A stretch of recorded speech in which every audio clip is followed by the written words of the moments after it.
twakuvaho tukajya he? Nubwo tutarabyara twakuvaho tukajya he? Nubwo tutarashaka twakuvaho tukajya he? Nubwo tutarubaka twakuvaho tukajya he? Nubwo tutarabona indonke twakuvaho tukajya he? Gishobora kuzaba kiri kumwe n'ibindi bikoresho byabajwe mu biti byiza bifite amazina meza, bikajya bikigaya, bikagicurira, bikakibwira ngo wowe ntiwari ku rutonde rw'abakwiye kugirwa neza. Abanyatenayi bari bazi inkuru z'ibisanzwe. Ku cyumweru hagera bagakubitamo ingutiya ndende n'ibitambaro ngo bakajya mu materaniro ngo bakabyinira Imana batazi, bagahimbaza iyo batazi. Ariko Pawulo ngahageze abazanira ubuzima. Ijwi ry'umukanguzi. Turashima Imana rero kubwo kugaruka hano uyu munsi. Nanone turashimira abayobozi b'itorero, ndabizi ko baba babizi ko tuzaza. Turashimira mushumba w'iritorero n'abandi bene data bafatikanya kuyobora iki cyumba cyo kwa gatatu. Imana ibamugisha. Turashimira namwe mwahaye Yesu umwanya mukaza kumva icyo Imana ivugana namwe. Bene Kora baravuze ngo twebwe nubwo twabura aho tuba kubera ko bari bafite amateka ashaririye mabi atabahesha kubona gakondo kubera ibyaha bya Sewo wa Kora. Bibiri ivuga ko Kanani barayitanze bo babura aho babarizwa kubera amateka, ariko ngo bahitamo kuba mu nzu y'Imana. Imana ishimwe ko ngeze hano. Nari mvuze ngo Imana ishimwe ko ngeze hano. Reka tusome amagambo y'Imana. Mwuka wera nshoboza, ndagerageza kuvuga bikwiriye bivuye ku mutima w'Imana, hanyuma tuze gusenga. Igitabo cyitwa Kuva ni igitabo cya Mose, igice cya 25 umurongo wa 10, ariko turahera ku murongo wa 9. Ijambo nagenderereye mu murongo wa 10. Igitabo cya Mose cyitwa Kuva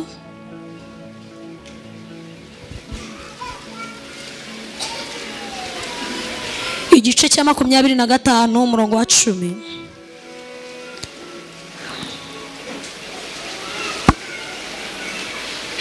Ariko duhere ku murongo wa 9, icyo ngendereye n'umurongo wa 10 n'umurongo wa 11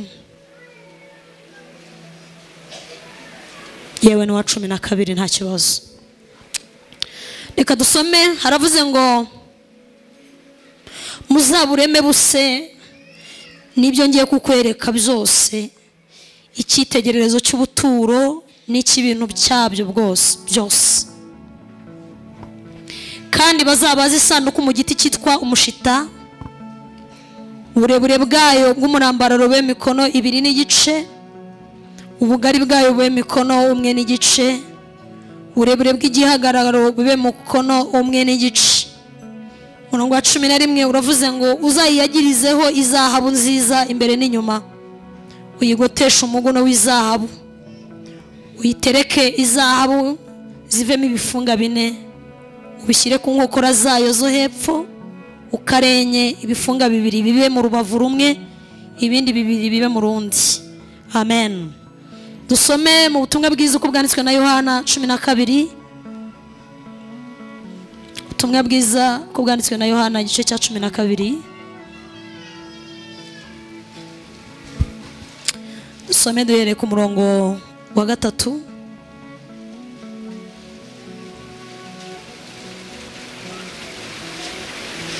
Yohana 12 umurongo wa 3.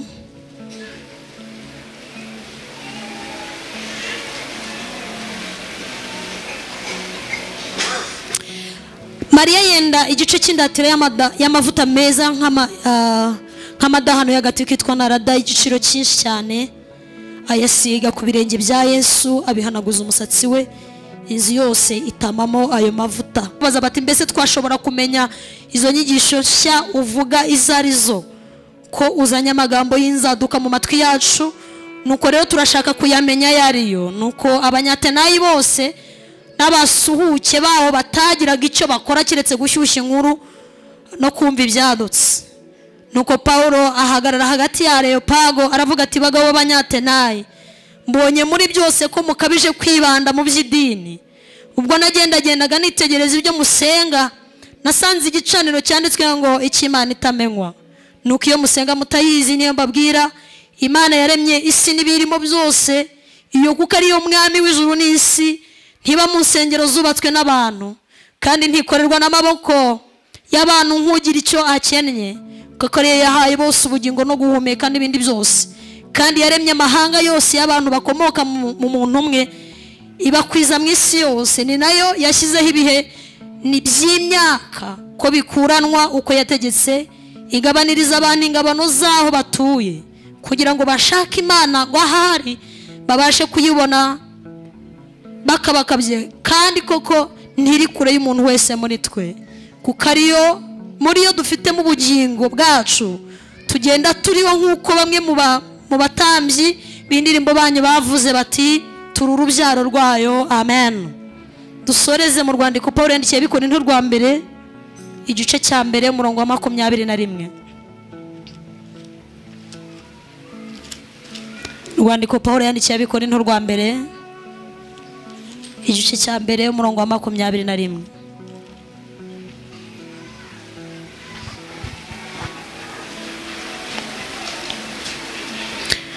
Reka nihute tusome twumva uko haravuze ngo rwandiko rwa mbere rw'Abikorinto Pawulo yabandikiye igice cya mbere umurongo wa 21. Kuko ubwo ubwenge bw'Imana bwategetse ko ab'isi badaheshwa kumenya Imana n'ubwenge bw'isi, Imana yashimye gukirisha abayizera ubupfu bw'ibibwirizwa. Dore abayuda basaba ibimenyetso, naho abagira ikibu bagashaka ubwenge, ariko twebweho tubabwiriza ibya Kristo wabambwe. Uwo ku bayuda ni ikigusha, ku banyamahanga ni ubupfu, ariko ku bahamagawe b'abayuda n'abagira iki ni Kristo, ari we mbaraga z'Imana kandi n'ubwenge bwayo. Kuko ubupfu bw'Imana burusha abantu ubwenge, kandi intege nke z'Imana zirusha abantu imbaraga. Muzirikane guhamagarwa kwanyu bene data, yuko ubwenge bw'abantu bahamagawe atari benshi, n'abakomeye bahamagawe atari benshi, n'imfura zahamagawe atari nyinshi. Ahubwo Imana yatoranije abaswa bo mu isi ngikoze isoni abanyabwenge, kandi yatoranyije abanyantege nke ibinyantege nke byo mu isi ngikoze isoni ibikomeye, kandi n'ibyoroheje byo mu isi n'ibihinyurwa n'ibitariho, Imana yabitoranije kugira ngo ihindure ubusa ibiriho. Amen. Twese amen. Muranyikiriza mwese bikunde? Twese haleluya. Twari kuririmba indirimbo yo mu gitabo ivuga ngo ubuntu bw'Imana butangaje nibwo bwankuyeho imigozi. Byavuye ku kise? Byavuye ku gushaka kw'Imana yonyine yambohoye. Amen. Itara cya kabiri kikavuga ngo suko nari mwiza habe namba, ngo n'ubuntu bw'Imana yangiriye. Aravuga ngo yarambabarijwe kuri wa musaraba, ngo ndetse yabambanywe n'abagome. Twese amen. Aravuga ngo kandi iyo nibutse ibya Yesu, ngo uko yagiriwe bamubamba, ngo ibyo byonyine binyibutsa ibyaha nakoze, ngo ni njyewe yazize n'umukiza. Naje kubibutsa guhamagarwa kwanyu. Twese amen. Mana we munyikirize amen. Insanganyamatsiko iri muri aya magambo iravuga ngo Imana ntiyaduhamagaye dushobotse, ahubwo yaraduhamagaye ngo idushoboze.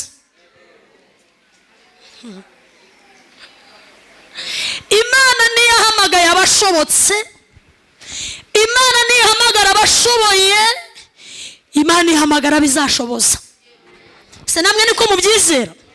Nge niko Umwuka Wera yanganirije, arambwira ngo nzibabwire aya magambo, babwire ngo twese twicaye munsi y'iki gisenge nta n'umwe Imana yahamagaye ashobotse, nta n'uwe yahamagaye ashoboye, ahubwo yaraduhamagaye ngo idushoboze. Abanyumvise amen.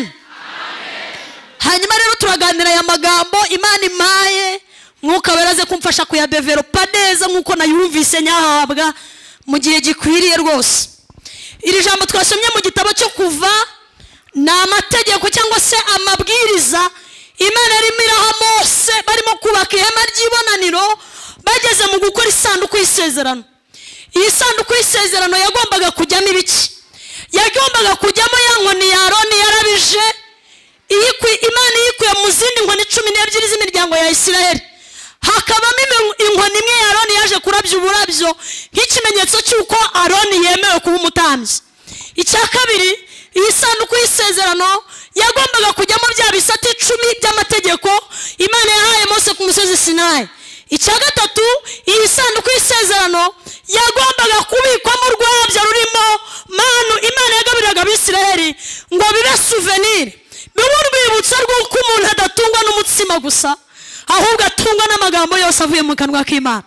Abisiraheli bazajya bareba urwabya rurimo manu, batazigera bikoma mu gituza na rimwe bavuye ngo twari tuzi gushakisha. Oya, bajya bazirikana amaboko y'Imana akomeye yabakuriraga ibyo kurya mu ijuru bakarya bagahaga. Twese amen.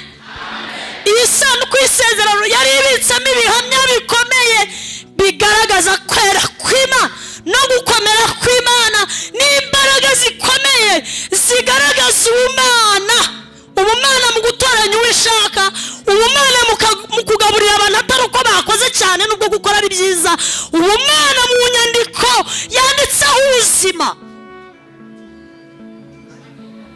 Twese amen.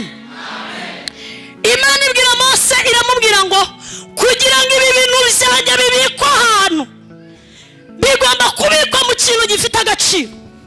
Iramubwira ngo manuka ujya mu ishyamba urebe igiti cyitwa umushita. Iki giti cyitwa umushita muri bibiri ijambo ry'Imana ni umunyinya. Umunyinya sinzi niba abana bavukiye Kigali baba bawuzi cyangwa aba.com, ariko ni ubwoko bw'igiti nyine cyitwa umunyinya.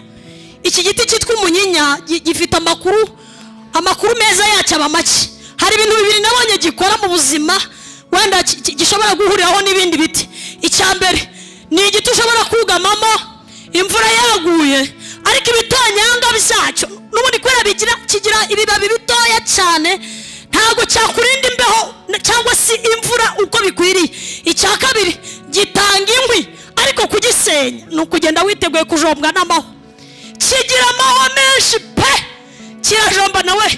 Sindabona umwana wuri igiti cy'umunyinya. Oya, ni igiti kigawa kibi gifite amateka mabi, ariko Imana iramubwira Mose, iramubwira ngo genda mu ishyamba utarebye inturusu, utarebye bya biti bivugwa neza, undebera igiti kigawa. Ukizane, ndabizi ko kizakuvuna, nzivune zacyo nzamahwa kigira. Ubundi kigira amahwa y'inyuma n'ay'imbere.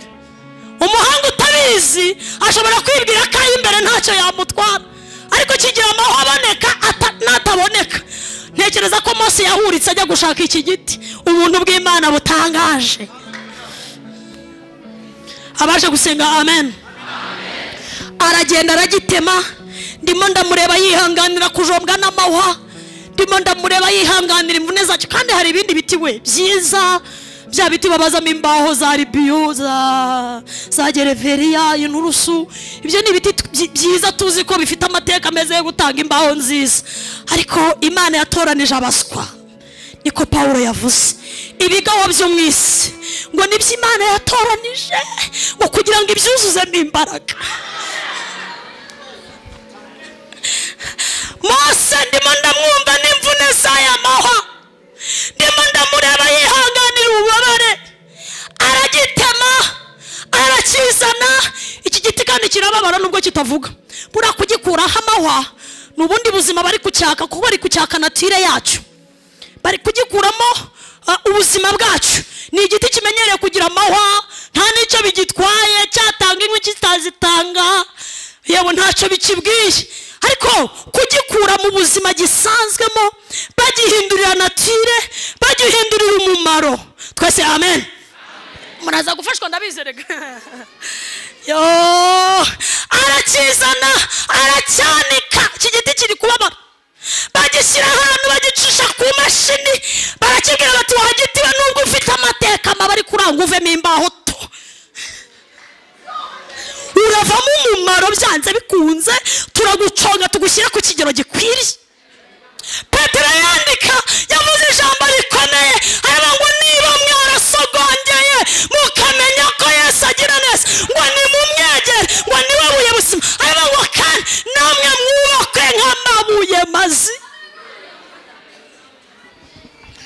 kugira ngo mube inzu yuzuye y'umwuka wera. Twese amen. Abaje gusenga haleluya.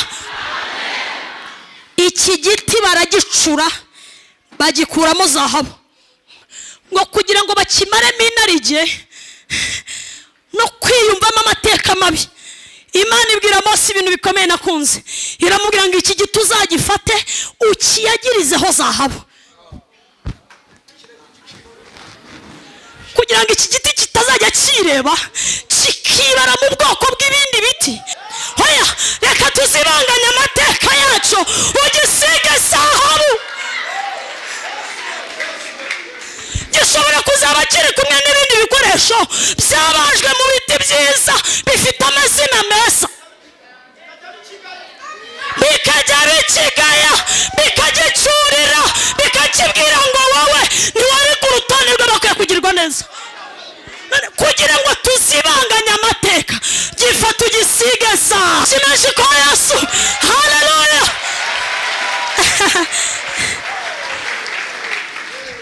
Ugisige zahabu, kandi ugisige zahabu imbere n'inyuma. Dusiba amateka y'imbere, dusibanganye ibya kibayeho imbere n'inyuma, cyo kuzajya kiririmba ngo kirebera mu mateka y'iwabo, cyo kuzajya kibwiriza kibuke ko cyavutse mu miryango irimo nyabingi. Ugisige zahabu, kigira agaciro, kigira ubuzima bwo mu ijuru. Muribuka Yesu avuka, abantu bagiye kumureba, abanyabwenge bari baturutse iburasirazuba, mu matura bajyanye ngo banyenye zahabu, bivanga uyu ni umwami w'abami. Ndafashijwe mwene Yesu. Ugisige zahabu. Iyi zahabu ishushanya agakiza, zahabu ishushanya Kristo.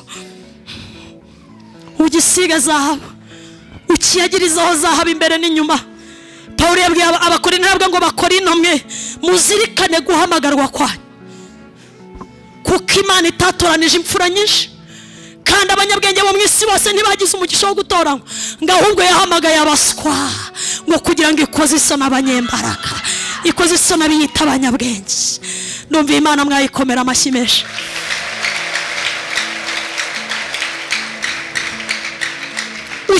Ukiyagirizaho zahabu imbere n'inyuma, uhisha amateka yacu, kitazajya kigira complexe kandi cyabaye ingutiya ndende. Hoya, ugisige zahabu, kijya kiririmba ibintu cyumve iki giti. Haleluya. Ugisige zahabu. Ikibazo dufite, mwasizwe hamwe gusa, ushobora kuba warasizwe inyuma ariko ntusigwe imbere.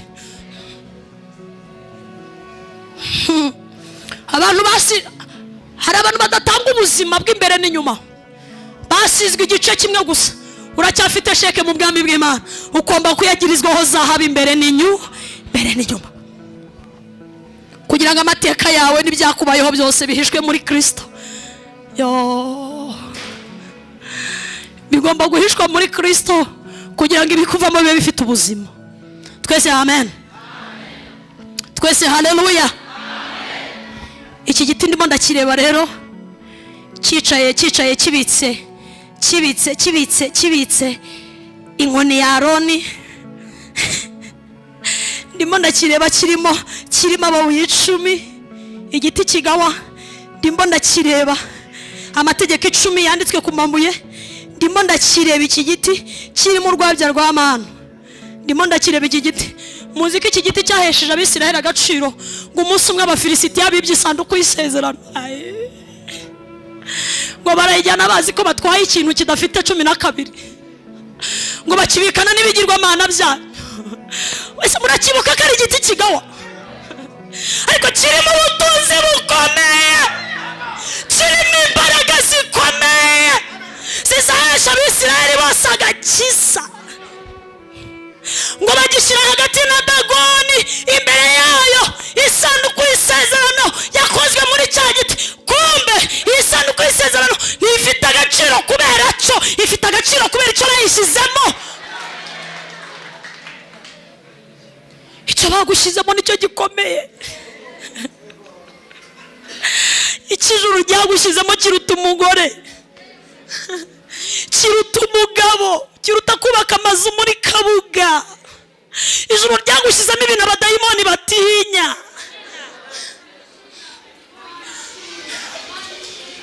Ijuru ryagushyizemo ibintu Nyabingi atarebana nabyo. Niyo mpamvu isanduku y'isezerano idashobora kwihanganira kubana na Dagoni. Impossible, ntibibaho. Byaruta isanduku y'isezerano ikarwana nta n'umwisiraheli n'umwe uhari, kubera ibitsi ibintu by'agaciro. Ndafashijwe twese. Haleluya, munyikirize haleluya, twese haleluya. Bese mujya mutekereza mutiye mugenda mwisi, mwiyumva mute mama? Ujya wumva uremereye gute, ungana ute? Paulo yandikira Abaroma yababwiye ijambo rikomeye. Yaravuze ngo mbese abayuda barusha iki abandi? Ngo ko babaruta muri byose, ngo bafite ikintu cyavuzwe n'Imana bagendana.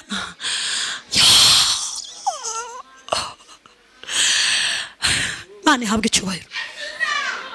Mbese abayuda barusha iki abandi? Imana ihabwe icyubahiro. Umva mukwiye kuremerera isi, ariko uretse kagakiza kameze nk'akajemo amazi kakabadiriwe, ukabona ntago bikiryoshye, kubera ubona bimeze nk'ibintu amateto. Murayazi abantu mwangoye umutobe wo mu cyaro, murabizi n'ibintu. Ubwo ni ji, reka tuvuge ji kugira ngo n'aba.com banyumve. Bashyiramo amazi bakongera bagashyiramo amazi bakongera bagashyiramo amazi. Agakiza ko minsi y'imperuka niko kameze. Ariko Paulo yandika yaravuze ngo mbese abayuda, Imana yahabwe icyubahiro, barusha iki abandi? Iyo bari mu isoko bafite irihe sumbwe? Iyo bari mu mashuri bafite irihe sumbwe? Iyo bagenda mu nzira bafite irihe sumbwe? Ni ikihe kintu kibatandukanya n'abandi? Ni iki gishobora gutuma uvuga ngo uyu ni umuyuda n'umuyudakazi, ukamukompara n'abandi ukavuga ngo uyu muntu arashyitse? Ni iki? Haba ngo nta kindi bagendana, ngo bagendana ibisavuzwe n'Imana. Haba kandi bene abo ngo bameze nk'inzabya, ngo zabitswe mu butunzi bukomeye.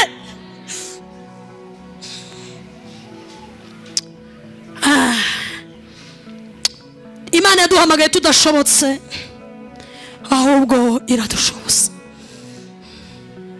Munyikirize mwese amen. Ushobora kuzahura rero n'umunyinya wasizwe imbere, cyangwa ugasigwa inyuma gusa ukakwereka ko nyine ari umunyinya.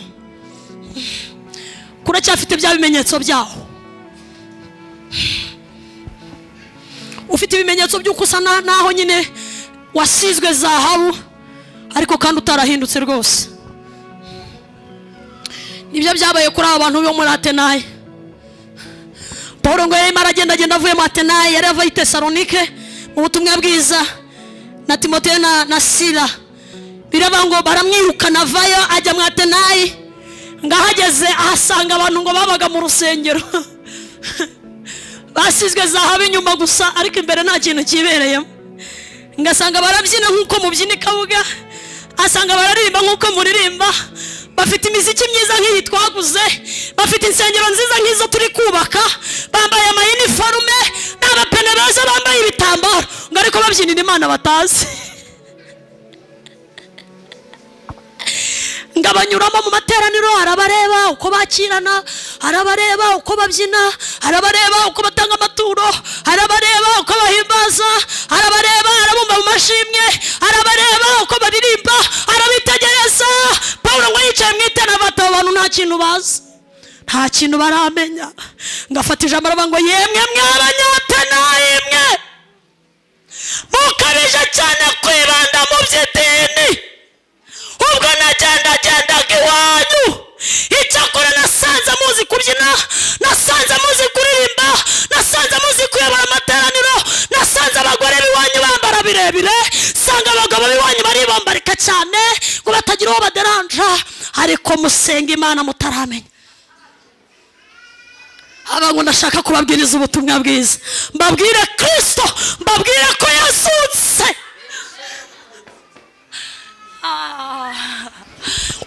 kuba mu iteraniro utazi Yesu wazutse, ubyina nk'uko abandi babyina, usirimba nk'uko abandi basirimba, utgura uniforme nk'uko abandi bazigura, ariko utaziranye na Yesu wazutse. Ndagira ngo mbatangarize ko muri Bibiliya harimo ba Yesu batatu. Harimo Yesu Kristo, harimo Bari Yesu, harimo na Yesu wundi. Hari Yesu Yusito, hari Bari Yesu na Yesu Kristo. Wamenya babyinira nde? Wamenya baririmbira nde? Wamenya utuma bambara birebera ruhe? Hari karababwira ngo yemwe mw'abanyatanaye mwe mukabije cyane kwibanda mu by'idini, muri bangeso nziza muri adaperi, muri bangeso nziza muri estrashani, muri bangeso nziza muri sayani, muri bangeso nziza, ariko nimuramenya Yesu wabambwe, murimo ubuntu nurabageramo. Ntabwo muzi uko umuntu akizwa, ntimuzi uko umuntu ahinduka, ntimuzi uko umuntu aturana n'akabari nawe inzoga. Yemwe mwabaga bamwe b'abanyatenayi mukabije cyane kwibanda mu by'idini, muri abanyedini beza pe, ariko inzangano zarabamase, amashyari n'amatiku. Aravuga ati cyakora muzi kimwe, abanyatenayi ngo bagiraga imirimo ibiri gusa, ngo bari inzererezi. Ni hari icyumba cy'ibiri, akaba agiye rugara rutaye, Nyarugenge basenze, akaba arirutse, ngo bari inzererezi. Icyakabiri ngo bari abanyamakuru, ngo bari bazi gushyushya inkuru. Yewe urabizi Chantal byanze yarayamuhonda. Abanyatenayi nibo bamenyaga ibya Ronaldo n'abamesi. Shamesi yamemukiye, Shamesi n'umwana mubi, nzongeremo amafaranga yanjye ukagira ngo Messi arakuze. Abanyatenayi bari bazi inkuru z'ibisanzwe. Ku cyumweru hagera bagakubitamo ingutiya ndende n'ibitambaro, ngo bakajya mu materaniro, ngo bakabyinira Imana batazi, bagahimbaza iyo batazi. Ariko Paulo ngahageze abazanira ubuzima. Twese haleluya, turakuraye Paulo tuzanira ubuzima. Utatubwira ibirayi, utatubwira umuceri, utatubwira abagore, utatubwira abagabo. Turakuraye Paulo utuzanira Yesu.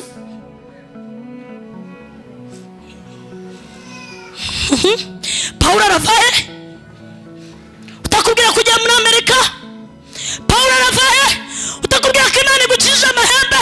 Oya, Yesu aruta ibyo, Yesu aruta ibyo. Umva ukuntu umuririmbyi yaririmbye, yaravuze ngo wabatinyutse ibyago byose naza kurikira umwami Yesu. Nafashe hacamurekesha. Iyo umugabo yamutaye akomeza kujya mu ijuru, umugore yamuretse aragenda, ntazacogozwa n'incamugongo. Abasimubwira nibo basagwa, abansi be ntibamugarura. Amasezerano yacu ni ibintu bitujyana hejuru gusa, hejuru gusa. Ibitumanura ntabyo. Murazamutse, murahitinze, murabamenaguye, murabashwanyagurije. Ayi, ibikumanura biri he? Bigukiza ubusambanyi, bigukiza ubujura, bigukiza ubwibone ufite. Twese amen. Mwaje gusenga? Twese haleluya. Aha, Paulo araboneka he? Ari he? Ariko Imana izaho yamushyize, kuko n'abanyatenayi ntibari bamuzi. Haraza ngo ababwira ibya Yesu. Harabwira ngo mwabagabo mwe b'abanyatenayi mwe, nimwumve mbabwira Imana. Ntabwo ari Imana igombera insengero, kuko niba mu nsengero zubatswe n'abantu, niyo yonyine yo kwizerwa. Twese haleluya. Niyo yonyine yo kwizerwa, niyo yonyine yo kwiringirwa. Ntikeneye ko muyibyinira cyane kugira ngo yumve, ahubwo arabwira ngo mukeneye kumenya Yesu wapfuye akazuka. Uwo niwe wenyine Imana izabareberamo ikamenya ko muhari. Niba hari ikintu kibi, ni ugukorera inyuma y'umurongo, ugakorera ahantu Imana itari. Imana iba muri Kristo honyine. Imana ntiba mu ndirimbo nyinshi tuzasohora isezerano, Imana iba muri Kristo. Abanyumvise amen? Nubwo navuga cyane nka Sarara, nka umusitari muri iki gihugu, naza kubwiriza mugakoma amashyi, ibyo ntibikisa. Imana imbonera muri Kristo. Imana nimbonera mu isi mfite mu Rwanda. Oya, Imana ntikubonera mu mafaranga utunze no mu gihagararo. Imana itubona muri Kristo.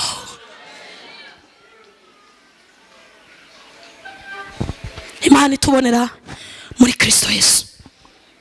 Twese amen.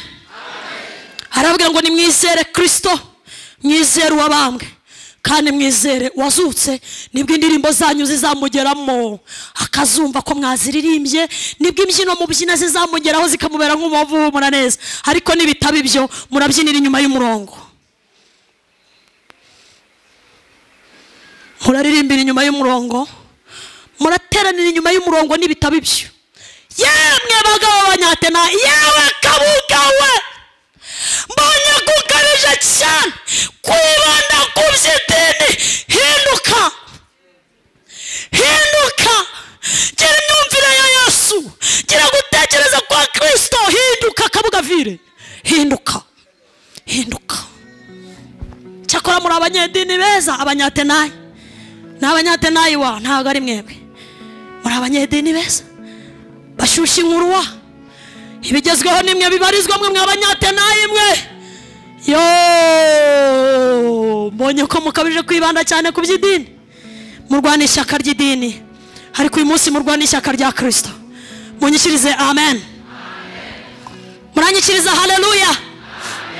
Imana ntihamagaye abashoboye, ahubwo yahamagaye abadashoboye kugira ngo izabashoboze. Hari ibintu bitandatu Umwuka Wera yamishuriye bigaragaza umuntu wamaze gutoranywa n'Imana, ugeze ku kigero cyiza cya Kristo. Ibitandatu gusa, iminota nahawe ndabona irimo igenda irangira. Umwuka Wera mfashe mbivuge neza uko ngomba kubivuga. Icyambere kigaragaza umuntu wamaze gutoranywa n'Imana akagera ku kigero cya Kristo, ni ikigero cyiza cyo kwizera bahagazeho.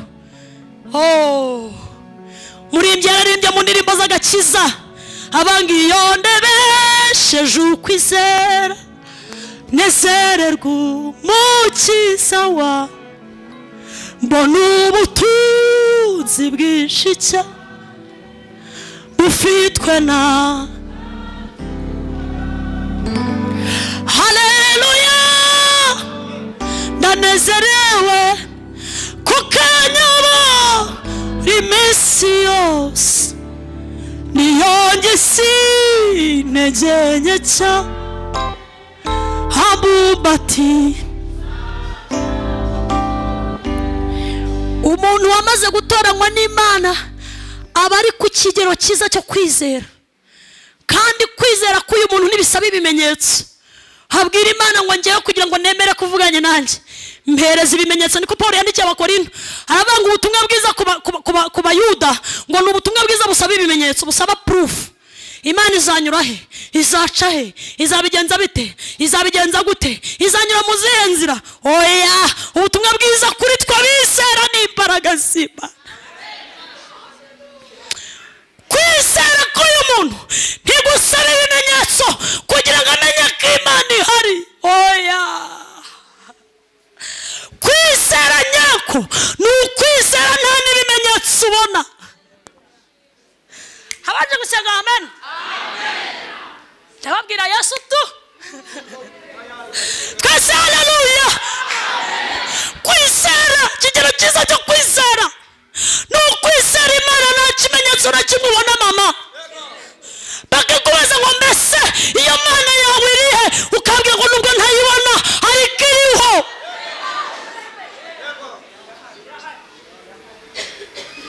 Urugero, Nowa,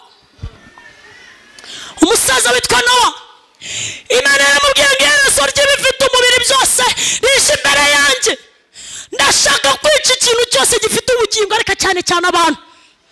Iramwenga ariko kubw'umutima w'imbabazi mfite, ndashaka kuzagira abantu ndokora kubwo kwizera. Iramwenga ngo uramfasha kwakira umushinga, nge nawe tudiringe ku mushinga. Ariko Mana, umugabo umwe mu isi iramubwira ngo uramfasha kwakira umushinga mfite, umushinga wakorewe mu ijuru. Imana iterura igishushanyo mbonera mu ijuru ikizana inaha. Murahari abaje gusenga? Haleluya. Ni umugabo wumva Imana nk'uko nyine Imana ishaka ko amwumva, ari kuri standard. Ikigero cy'imyumvire ye kirangana n'ibyo Imana ishaka gukora. Mana nyiribi hariya numva ibintu nkumva ni binini. Pressure y'Imana kugira ngo ijye mu marangamutima ya Nowa. Nowa agomba kuba atekereza nk'uko Imana itekereza. Icyambere nta shyari rimurimo, nta buntu bw'ubutiku, oya aratekereza nk'uko Imana itekereza. Kubera iki? Afite kwizera.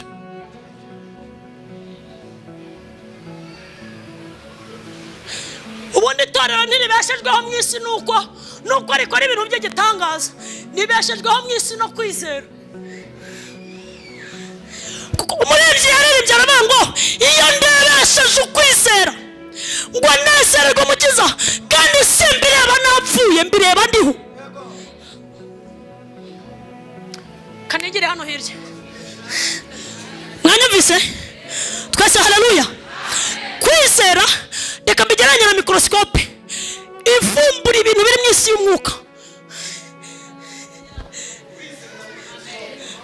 Kwizera mbigeranye na microscope kugira ngo unyumve neza.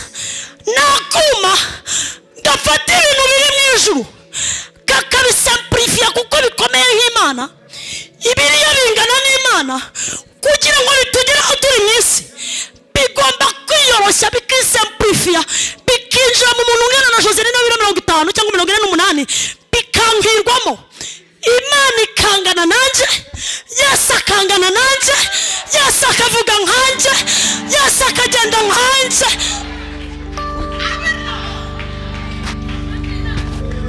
Bimwe mu bintu byatangaje isi iyo usomye abitwa intwari zo kwizera mu Baheburayo 11, n'abantu bafashe ibintu bitabinaha babivana mu ijuru aho Yesu ari, barabimanukana babishyira mu kwizera bibajyamo. Gusa mwebwe muri kunyumva? Ntabwo muri kunyumva, ariko ni abagore nk'amwe bafashe ibintu byo mu ijuru barebeshejeho kwizera, babwira Imana ngo biduhe tuzabishobora. Umugore ushobora kuba i Kigali cyangwa i Kabuga akaba hadasambana ari mwiza nkawe, ubwo buzima mu isi ntibushobora, ntabwo bwumvikana. Ariko kuko mu ijuru ariko mushaka ko tubaho, ni mubiduhe.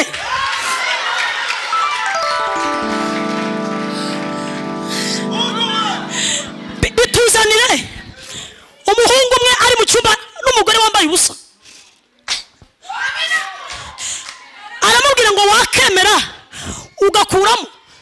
Umuhungu aramubwira ngo nubwo ubona noza amasahani ya hano ariko sindi uwinaho, mfite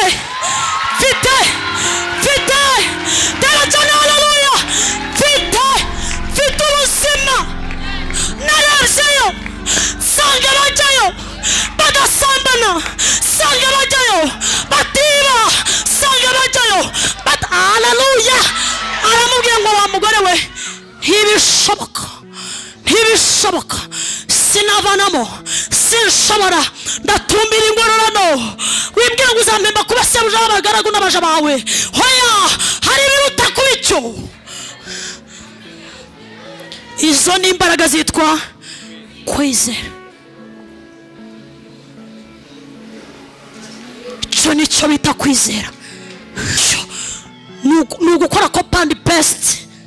Ariko mwana we ndafashijwe, ni ukuzana ibintu byo mu ijuru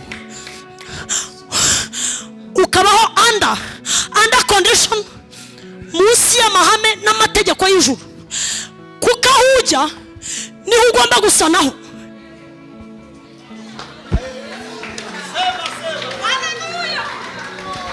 Ndavuze ngo aho ujya niho ugomba gusanaho, aho uva bayi aho ujya ugomba gusa no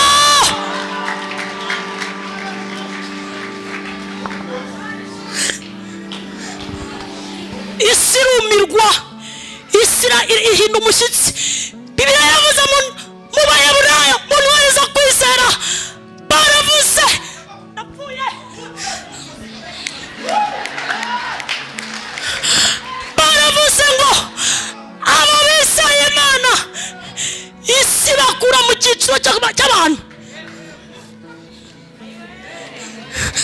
barizeye isi bakura mu cyiciro cy'abantu.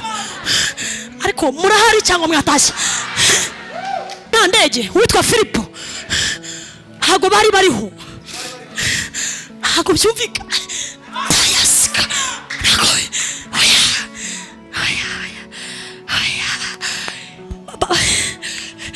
barizeye isi irabango mwebwe nimukwiye gutura ngo dusangire namwe umuceri, dusangire namwe kwangwa mwe abakobwa. Brigitte bite bya isi irabango ku rutonde rw'abakobwa dufite mu bakuremo abasabina. Kose utekereza ute gufata umugore ukamutwikira abana ukabateka ukabazana ari ifirite bakakubwira ngo uragumana Yesu, ukavuga ngo njyewe yaba narabyaye n'abandi nkababaho ariko Yesu andutira no gushimwa cyangwa izahabu, uwanyimika nk'abo mwami w'ishyanga rinini rite ndimbata y'icyaha cyose sinabikunda ahubwo niragije Yesu umukiza wanjye, sinyita ku biri mbisi Yesu aranyuze.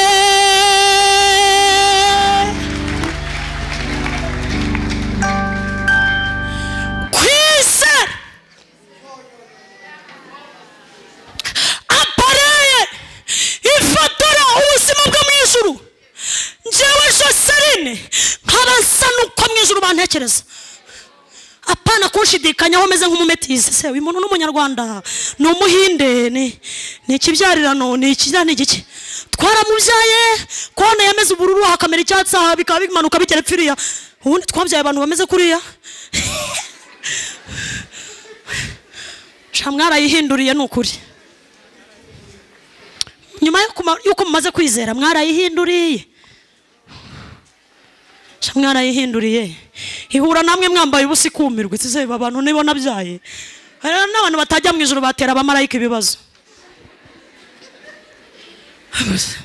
Ibizima byahita bireka kuririmba bikareba ziramini zanyu. Ariko nimushobora no kurungurukayo. Usi niba abagore binaho warabamaze bwo Imana yakujyana mu ijuru ite? Kare ngaho nawe nyumvira iryo juru ryabo barokore bo muri ADP. Ntabwo bishoboka.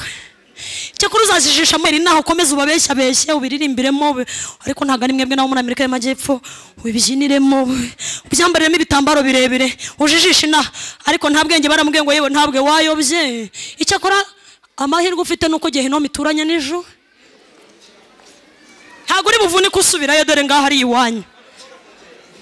Ngaho manukira aho ngaho ukomeze ugende. Ijuru muririmba muzagera ku marembo yaryo, iri mu byina n'ukuri kose muzaryumva nk'abumva amakuru. Igihe cyose mutarafata ubuzima bwo mu ijuru ngo buse namwe. Nukuri biroroshye, ntabwo yabwiye umukristo amwe ati ntabwo nakirirwa nirushya njya koga, reka izo stress ze niziki. Kanifatira ubwato ndi kubona nari abasare niyambukire byoroshye kujya mu ijuru. It's very simple, yifata mu mifuka nk'uku. It's very simple. Ngeze navurwa n'iki nzaririmba ntawe uzambaza, nabantu bakabara bahagaritse barababarira.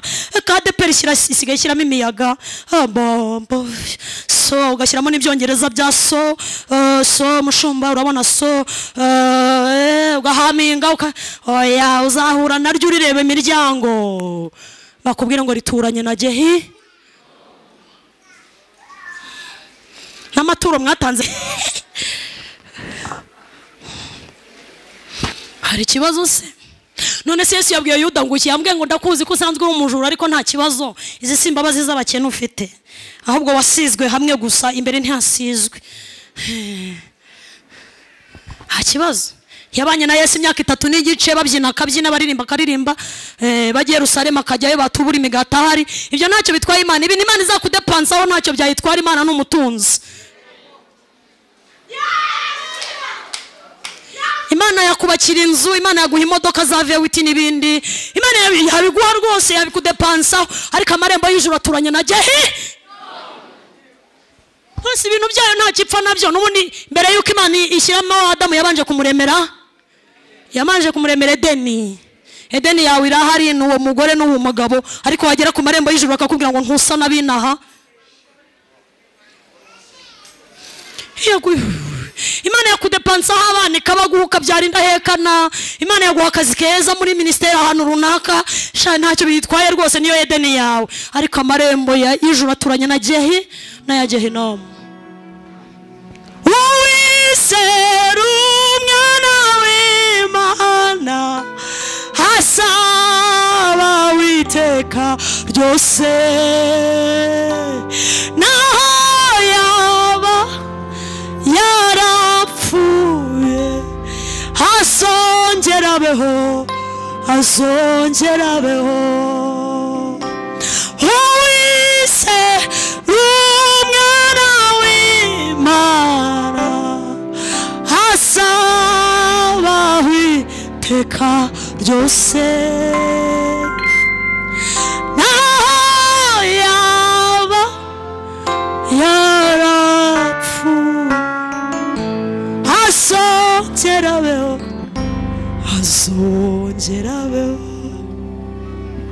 kwizera ikigero cyiza cyo kwizera Nowa yizeye Imana ivuganye nawe rimwe gusa ngamara imyaka 120 yubakira Imana inkuge nta jwi nta buhanuzi nta nzozi reka nta nundi muhanuzi wamugarutse aho mubwira ngo y'Imana iracyari kumwe nawe biraba ngo yizeye ibitaboneka abanyumvise twese haleluya ariko mw'Imana ivugana uyu munsi namwe hano ikabuga ejo mukajya kubihinyuza Nyarugenge ejo bundi mukazajya Gisenyi ejo mukazajya ewe abandi bamaze 120 bakizeye ko yavuganye n'abariyo kwizerwa abanyumvise haleluya cyakabiri cyerekana umuntu wamaze guhamagarwa agatoranywa akagera ku kigero gishyitse ni ikigero cyiza cyo kwihangana agezeho Yakobo yandika mu gice cya mbere umurongo wa 12 yaravuze ngo hahirwa umuntu wihanganira ibigira gute kuko namara kwemerwa neza hazahabwa ikamba ry'ubugingo iry'Imana yateguriye abagira gute abayizera bose niba utihangana nturagera ku kigero cyiza cyo guhamagarwa bakikuvuga ukagwa ngo ngiye baramvuga ngiye baranyanga bangendaho oya ugomba kwihangana ku kigero cya Kristo abanyumvise twese amen icya gatatu kigaragaza umuntu wamaze guhamagarwa agatoranywa akaba ari ku gihagararo cyiza cya Kristo ni urugero rwiza rwo guca bugufi kumanuka kugabanya inarijye gukuramo wowe kuramo ubuzigaba n'ubusinga kuramo ubusindi n'ubucyaba ukavanamo inarijye n'amakakama y'iwanyu ukamanuka iwanyu ukava mu bwoko bw'iwanyu sinababwiye umunyinya se umunyinya ushobora kuvuga uti njye ntabwo nzashakana na gereveriya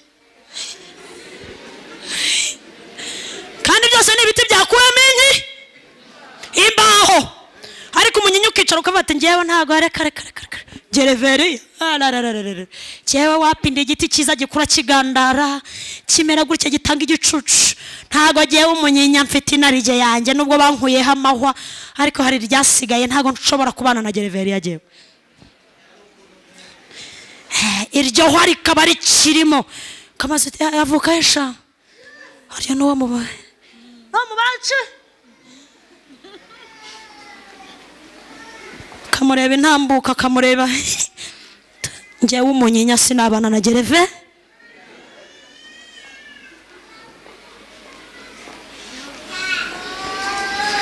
babaga muri Amerika y'Amajye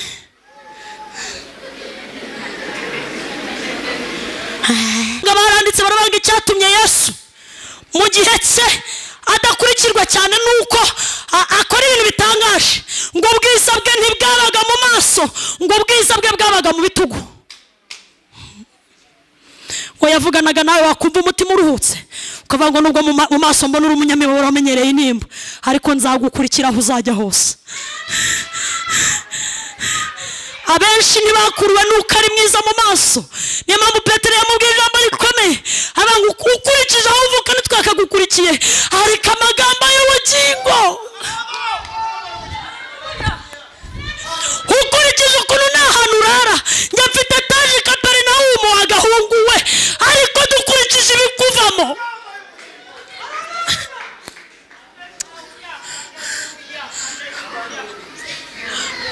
Dore wambara ikanzu imwe kuva nakumenya, uwo ni Petero. Rugabire wambara niyo gusa, ntugira urara buri munsi dukoresha stage mu misozi, nta kindi tugukurikiyemo uretse amagambo meza y'ubugingo. Ayo niyo twumvise turakwizera.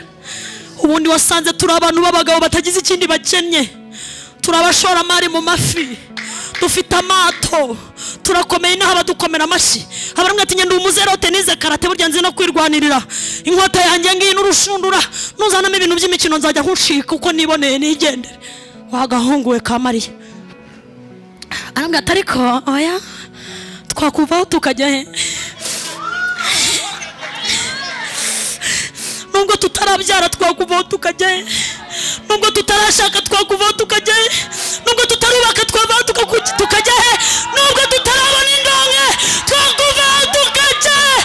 Kandi wowe wenyine ufite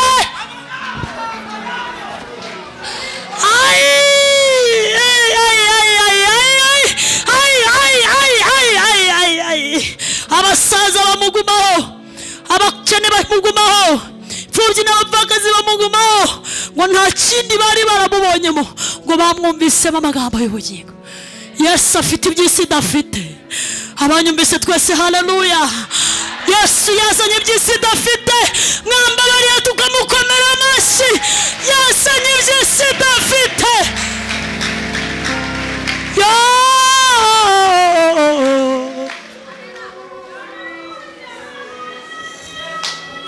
Nubwo Mose yapfuye, umuyobozi w'uru rugendo Kalebu na Yosuwa nabo ntibakiriho, ariko dufite Yesu niwe ubaruta. Yesu niwe ubaruta. Yesu niwe ubaruta. Hari ibintu isi kwimye ushobora no kuzava inahita guhaye, kuko Hana na Penina bagomba guturana kandi bose bari ku mubumbe umwe.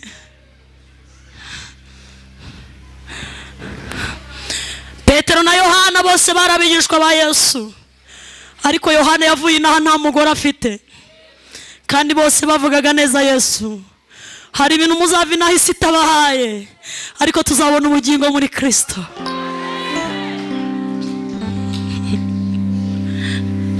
Iyo tujya ni mu ijuru iwabo w'ibihumbi n'ibihumbagiza by'abanesheje. Iyo tujya ni mu ijuru iwabo w'ibihumbi n'ibihumbagiza.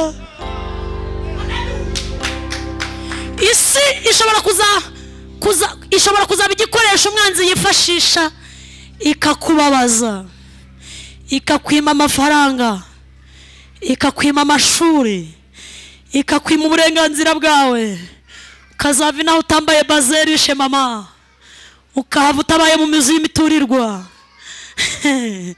Isi ishobora kukubabaza ukazava inaho udashatse umugabo, birashoboka.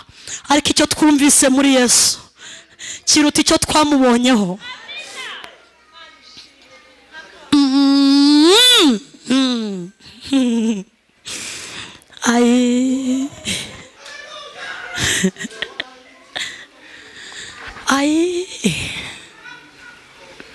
Mutanga bugingo we nyirubutunga nyirimbabazi mbegu ukuna nesa ya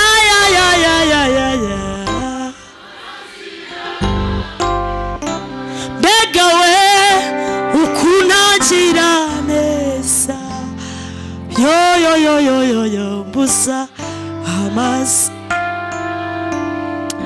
mbega we ukuna agira nesa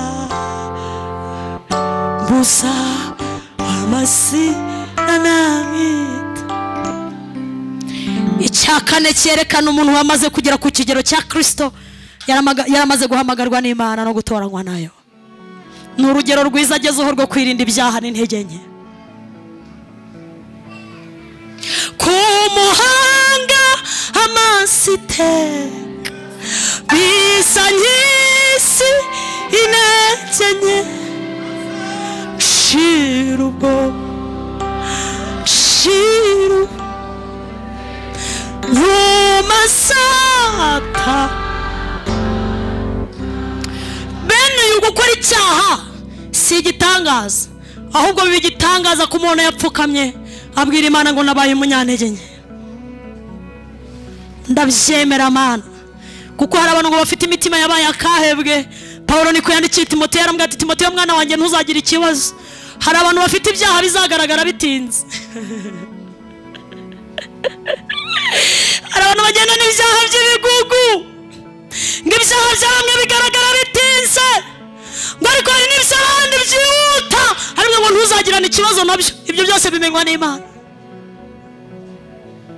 Si igitangaza rero kubona umuntu yananiwe yabaye umunyantege nke, ahubwo urugeragezaho rwo kwirinda no kwatura no kwezwa nibyo byerekana ko ari umukristo mwiza wamaze gutoranywa.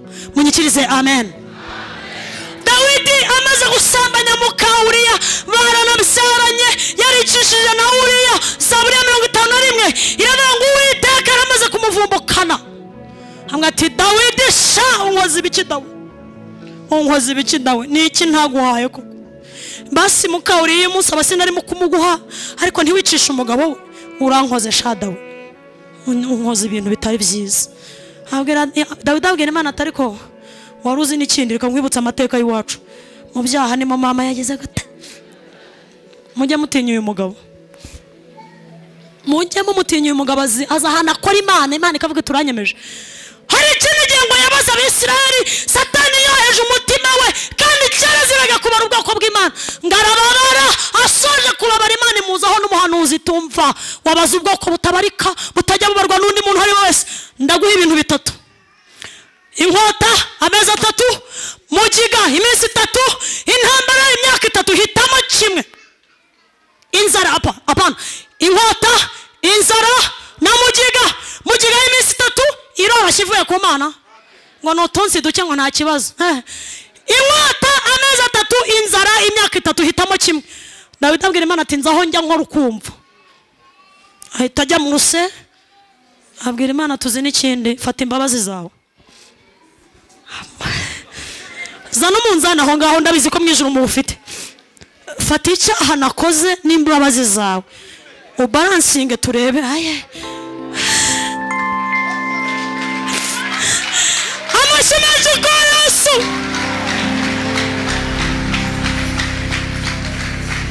Imbabazi zawe Mana ni nyinshi cyane, zirenze ubwenge bwacu. Turatsinzwe tuvuga iki Mana urinye mbabazi, washoboraga kutabyitaho. Njye umunyabyaha nkarimbuka, nta n'icyo byari kugutwara cyangwa se guhungabane ariko shimwa mwami Imana kubw'urukundo ruhebuje ntiwashoboye kubyihanganira waritanze uradukiza abwira Imana atanze ahantu nakora ukambabarira ntunkureho umwuka wawe ntunkureho imbabazi zawe usubizemo wa mutima wa wundi nari mfite kera ubushobozi ufite buguha kwihanganira ibyo Imana yavuze hagati y'uko Imana ivuga n'uko Imana isohoza harimo urugendo rurerure mama abanyumvise amen hagati y'uko Imana ivuga n'uko isohoza harimo intervale nini cyane iyo watoranijwe n'Imana gira imbaraga zitegereza ugategereza igitondo haleluya ugategereza gira imbaraga zitegereza ntujye mu bapfumu ntusengane n'abarangi ntujye mu bikozi Imana isoni niwishingire niwigirana kubera iki ufite imbaraga zo gutegereza abanyumvise twese amen Imana ntiyaduhamagaye dushoboye ahubwo yaraduhamagaye ngo igire gute ngidushoboze isibanganya amateka na karande na karagita zacu zipfuye ituyagiriza aho zahaba ariyo Kristo none ubu turi abana b'Imana mu rugo reka dukomere Imana amashyi menshi kubwira ijambo ryayo abumvise iri jambo dukomere Imana amashyi menshi Imana ibaha umugisha kubwo gutega amatwi ijambo ry'Imana mbese wasizwe zahabu yacu wasizwe zahabu cyangwa uracyari mu ishyamba igiti kigawa ariko uyu munsi ufite ikintu wakoreshwa mu nzu y'Imana ahari wabikwamo iby'agaciro ariko gakiza Kristo yakemera agataha iwanyu nubwo ufite amateka mabi Kristo yataha iwawe niko Imana yabwiye Zakayo Yesu atashyiwe aramwangururuka icyo giti uyu munsi ndarara iwawe nubwo ufite amateka mabi Imana yarari iwawe ititaye ku mateka y'ibyaha n'ingeso zawe mbi zipfuye n'iminsi mibi yo kujijwa Imana yakuyagirizaho zahaba ariyo Kristo nawe ukagira agaciro ukabikwamo iby'ubwami bw'Imana mbese waba utarakizwa cyangwa waba waraguye Satani akakwifashisha gushyiramo ibindi bintu utaremewe Paulo yandikira Abefeso yarabwiye ngo turabe Imana yaremye turemeye ibintu myiza muri Kristo Yesu iyi Imana yateguye kera kugira ngo tuzayigenderemo uyu munsi wahinduka igikoresho kigirira nyiracyo umumaro niwitandukanya n'ibidakwiriye byose ahari wumva guri igiti kigawa uri mu bwoko bubi batahitamo ngo bubikwemo ibintu by'Imana ariko uyu munsi Imana igeze aho uri muri iri teraniro ngo nawe usigwe zahabu ugira agaciro indirimbo zawe zigira agaciro amagambo akuvamo uhindura imiterere n'imyumvire yawe ku bwa Kristo ijwi ry'umukanguzi.